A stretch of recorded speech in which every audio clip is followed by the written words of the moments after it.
We are back again with your program, The Talk with Tariro. And this week we are looking at one issue which is causing havoc in our country. And it's not the first time that we have discussed this issue. But why we keep on getting on to discussing this issue on a regular basis, it's because we need to make sure we do away with this problem. It's affecting our young people. It's affecting our communities. We really need to address it. The issue of drug and alcohol abuse. We know that the president has even gone on to launch a no drugs campaign in a country, thereby proving how challenging this issue has become. We have again Miles Jacobs. We had him last week when we were talking about mental health issues, and we do know with drug and alcohol abuse, in a way, it also leads to mental health challenges. Miles, welcome to the talk. Thank you.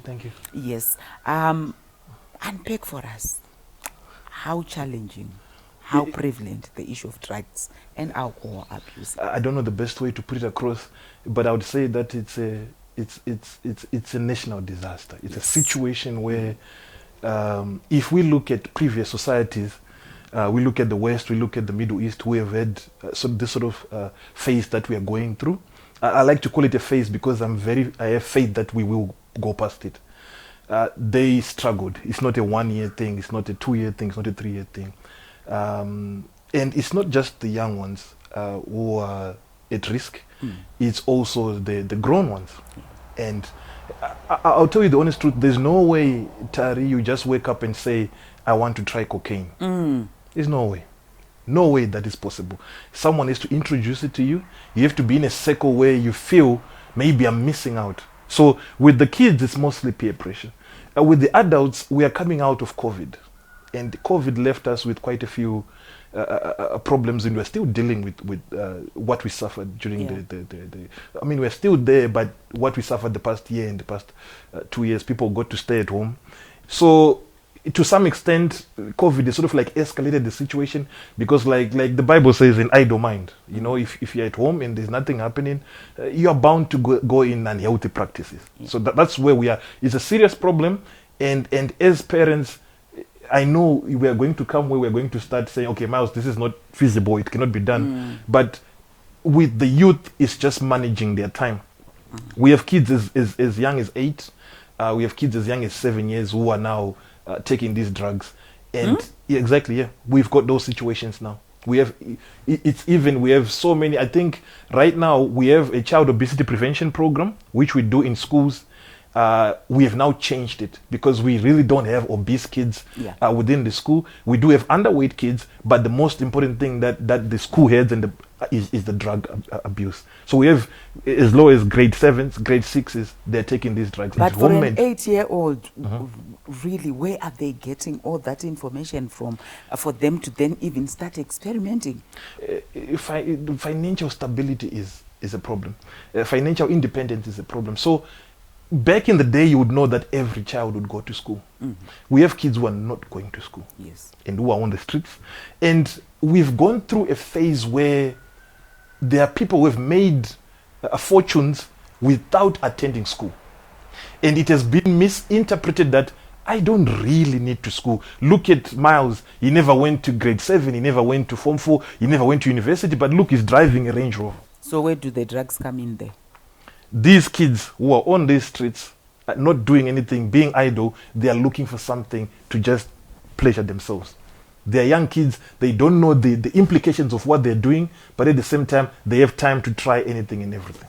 Exactly. But we also have kids who are within the home. Exactly. You spoke about kids within the school environment. You have even worryingly spoken about kids as young as 8 years. Yes. Right. Being hooked onto drugs. Exactly. Yeah. So it's not just idle no, kids. No, definitely no. Right, let's look at the other phase. We're looking at kids who are actually going to school. Now, there are two things that are affecting the rise in the intake of these illegal substances. Now, the first thing is proximity, should I say? I don't want to use the word social media, because social media, when it began, it's a good thing. It's bringing communities together.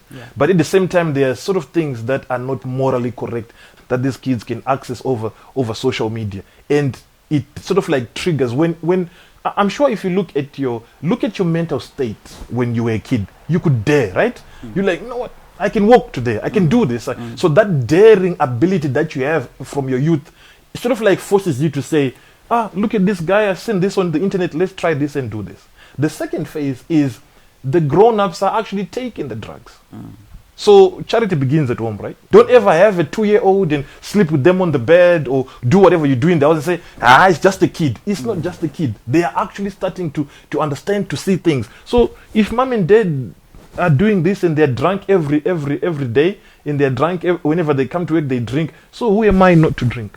So that's the problem that we have. And we are imposing that on ourselves because people say, I have stress, I need a drink. Right? I'm sure right now, if we just type that phrase on social media, there's so much that will come to say, I have stress, I need a drink. So some people, yes, alcohol, at some extent, that it can relieve you if used in moderation, but it's more destroying than it is actually building anything. There's nothing that the body is getting from alcohol. There's nothing that I can literally say this system is aided by alcohol. We try and look at things like, because they say white wine is good for this and red wine is good for this, but do we drink in moderation? Yeah. No. Yeah. For young people, we know you deal with young people. Yes. What are the reasons, besides the peer pressure that you spoke about, what are the reasons that they are giving you in terms of why they're indulging? Okay. I think most of the reasons are to do with abuse within the household. Our community is different now. Back in the day, we had long-lasting relationships. I don't want to say meaningful, but we had different relationships today. Right now, we have kids that grow with maybe a stepdad. We have kids that are being raised by single parents. And those things affect, most of the situation is like, this guy is always beating up my mom. And someone gets stressed, that's where the mental health comes to. They are like, I just don't want to be at home. I'm going to go out, and they end up being entangled in these sort of situations. Or even some people get to a state, these kids get to a state where, like, I can't go and see him in a normal state because I'll break down and cry or something will happen. So abuse within I'm telling you, relationships and parents fighting and stepmoms and stuff like that happening, and these cliques and cults and groups, that should not be done within the household where these kids live, because they can see these things happen. But we also have kids who are coming from families where there is both the mother and the father, and even you actually see parents struggling to say, we don't know where we have lost it, but the kids are already hooked. Exactly. That's just peer pressure. That's just peer pressure. A child meets someone. To an extent where now we are calling it a national disaster. It is possible. Listen, a drug is something. This is why drug dealers make millions. Because they know, Tari, at 8 o'clock every day, you're going to come and look for it. Do you understand what I'm trying to say? Once this is why awareness, and like I said, most of the stuff that programs we do is a preventative approach. You're not supposed to be even taking it. You need to, if it's children, you need to monitor their time so much. I know parents will say, Miles, I did everything possible to look after my child, but there's something that you missed. Well, he is saying there might be something that we are missing. And for me, the issue is we've gotten to a stage where we are saying drug and alcohol abuse in our country is almost like a national disaster, like what you said. Where are we missing the mark? Join us after the break.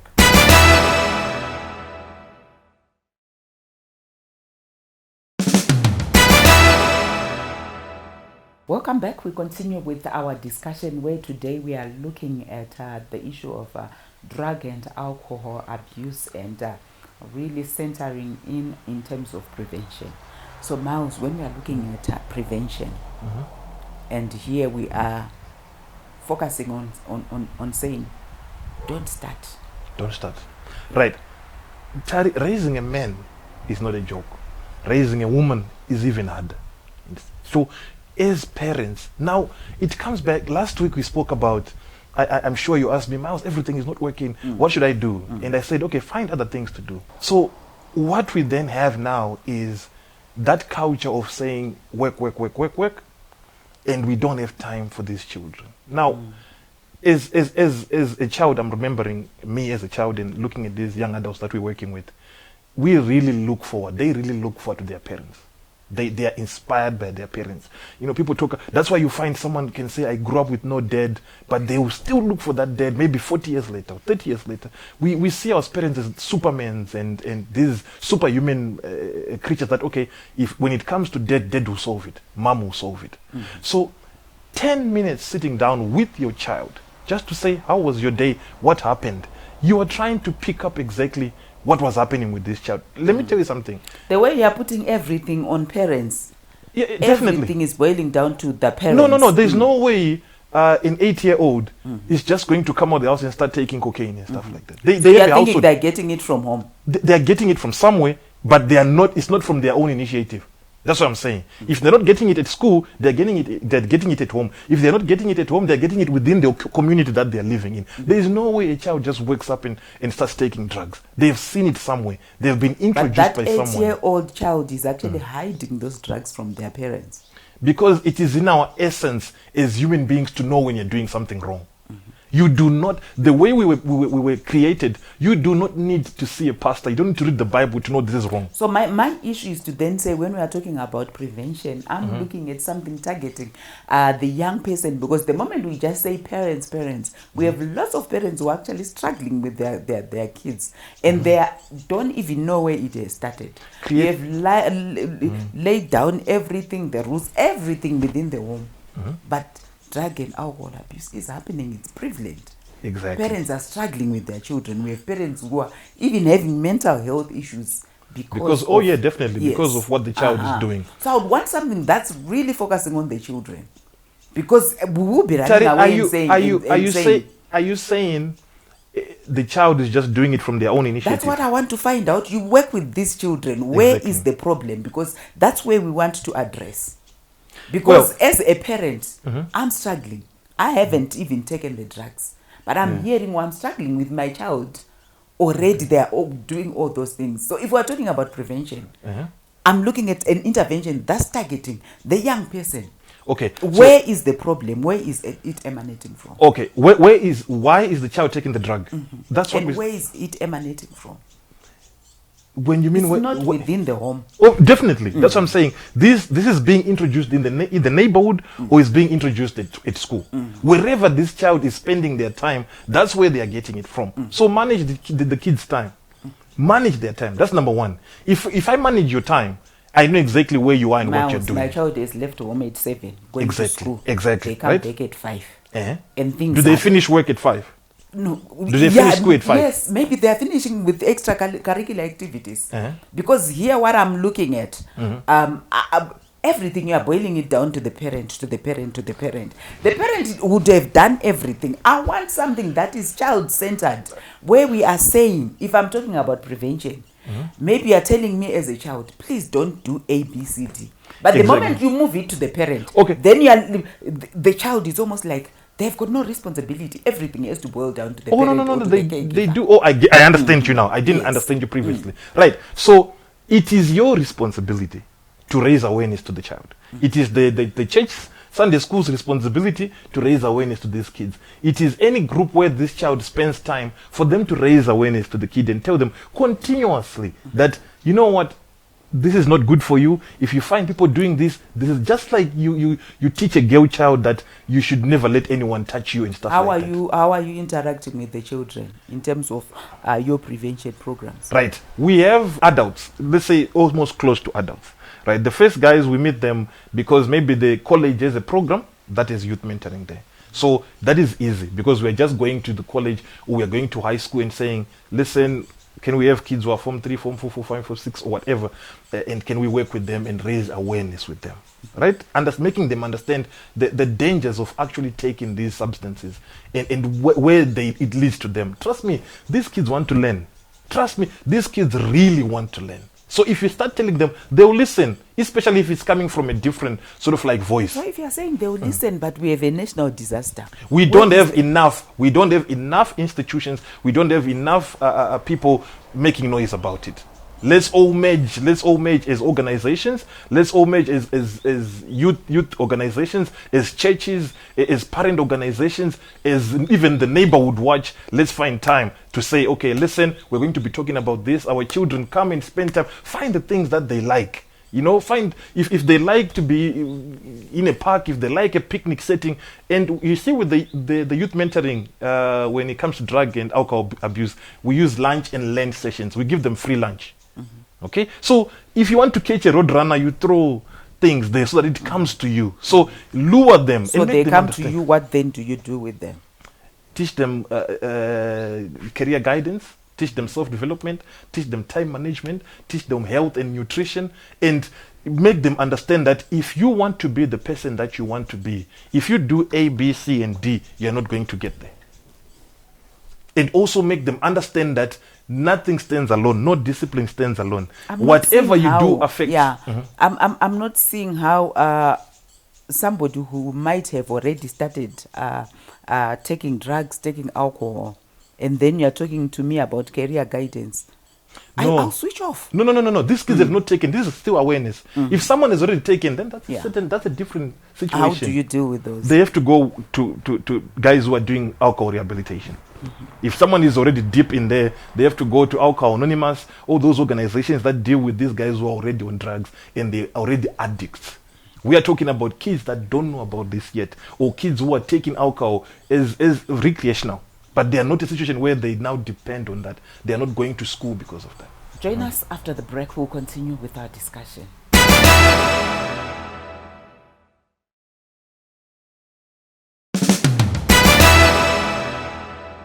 Welcome back. Our discussion continues. Miles, so for a young person who is watching you now and listening to you, is contemplating starting themselves on drugs or starting themselves on alcohol, what message would you give them? Okay, right. You are responsible for yourself. Okay, parents will help you out, parents will pay for your fees, parents will aid you, but your health and your well-being, you are entirely responsible for your whatever it is that you're going to do. So if you're someone who's trying to say, okay, I want to go into drugs because my friend is doing it, these are some of the things that you can expect to happen to you from the negative side. There's no positive coming from it. So for example, number one is going to damage your relationships. Okay, if you go on alcohol and drugs, definitely you're going to damage your relationships with your parents, relationships with your peers, relationships with whenever you start. If you start, I don't care how low you start, I don't care what, if it's marijuana, if it's cocaine, if it's something very tiny. Even I heard people are drinking gripe water even now. Do not start, because it's going to affect. If you care about your relationships, you care about your family, you care about the people around you in the community, it's going to affect your relationship. The next thing is it's going to affect your health. Okay, if you're looking to have children in the future, alcohol can stop that. These drugs are going to damage your immune system, and you're not going to be able to fertility is going to be a problem. And we always understand, we always hear of people doing things after having taken these drugs that you're not responsible for. So you might end up getting unwanted pregnancies. You might end up getting infections. These things are coming after you've taken the drug, because you have lost control of yourself. Okay. The other thing is your general health. Like I said, you're going to start having these diseases that you don't know where they are coming from. Ideally, you are destroying the systems as far as you're thinking, I'm having a quick fix. Exactly. So, and then you're slowing down your progress as well. Who do you want to be? What is your life purpose? Where do you want to be? Do you want to do change? How do you want people to remember you? How do you want to impact your community? I know we all have dreams, and these guys who are watching, they want to be pilots, they want to be advocates for this.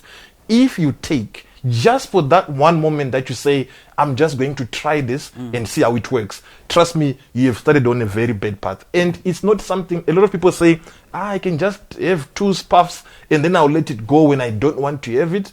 You won't be able to come off that easily. Once you take this path, you start taking these drugs, no matter how small the quantity, it's going to take a long time for you to come off them, if you manage to come off them. Exactly. Yeah. So. And maybe for young people who might be watching, we might even have people from institutions like the church. I'm looking at institutions like schools even. Exactly, yeah. How can they, what role can they play in terms of this prevention agenda that you are also driving? So are we saying the authorities within these groups? I think to do with schools is, it has to go on the curriculum. Just like we are asking for mental health to go on the curriculum.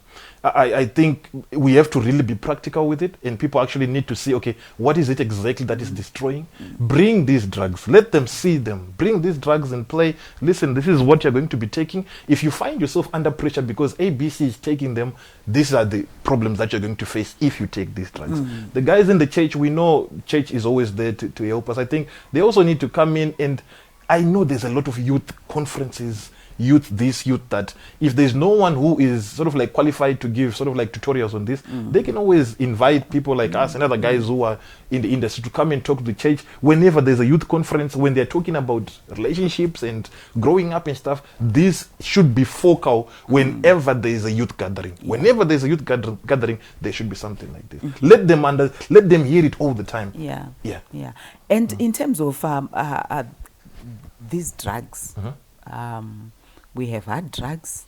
We have young people starting maybe from as simple as a cigarette. Yeah. And we now have what we call drug lords. Okay. That if you talk to people in the communities, they are saying those people are actually there in the community. What role can the community do to do away with these groups who in times you often hear people saying they're actually quite dangerous Yeah, now. they are. Yeah. When you look at those type of groups, there's too much fear around that. And usually as a community, as people, as individuals, we normally say, it's not my business. I don't want to be entangled in something like that. But I've noticed that there are now sort of like neighborhood groups, community groups. I know in my neighborhood there's guys that talk about, there was a thief, be careful, this person is a thief, this maid steals. I think on the same platform, let's also sort of like talk about it to say, guys, can you see what's happening by number 37? Kids are going to spend more time there. They spend all the time they are taking drugs. Can't we call the local authorities? Can't we call a certain governing body to come and intervene, maybe anonymously, without us?